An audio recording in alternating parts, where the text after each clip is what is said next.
Hi hello friends, Shri Swami Samarth. मी नीना गोपाळ स्वागत करते तुमचं माझ्या आणखी एका नवीन ब्लॉगमध्ये. तर सर्व माझ्या गोड ताई मैत्रिणींना पुन्हा एकदा श्री स्वामी समर्थ.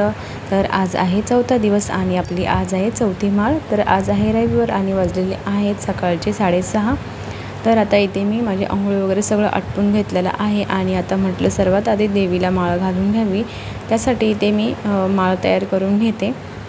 आणि आज नाश्त्याला मी पोहे नव्हते बनवले, कारण की रात्रीचे 2 भाकरी उरलेल्या आणि अन्न वाया जाऊ नये म्हणून म्हटलं त्याचे छान असे मी कोरके बनवले, शेंगदाणे वगैरे टाकून. आणि थोडासा भात होता तो फ्राय केला, खूप छान लागते. त्यानंतर इथे मी माळ तयार केली. आता मी सर्वात आधी पूजा करून घेते.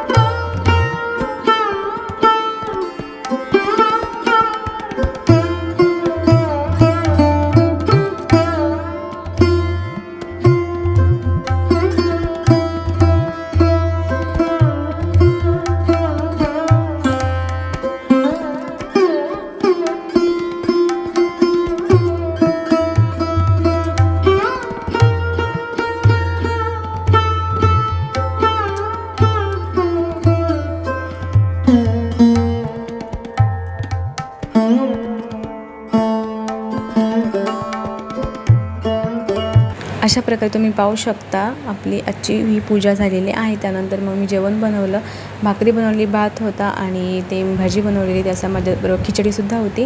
आणि मी काल मार्केटमधून रताळी आणलेली, तीसुद्धा मी उकडून ठेवलेली. शक्यतो रताळी मी उकडूनच खाते, जास्त तेलकट हे पदार्थ टाळते. आणि आजचा दिवस हा माझा असा छान गेला. तर देवपूजा वगैरे झाली, मुलंसुद्धा अभ्यास करायला लागलेत. तर आजचा ब्लॉग इथे एंड करते. कसा वाटा नक्कीच सांगा. आवडल्यास लाईक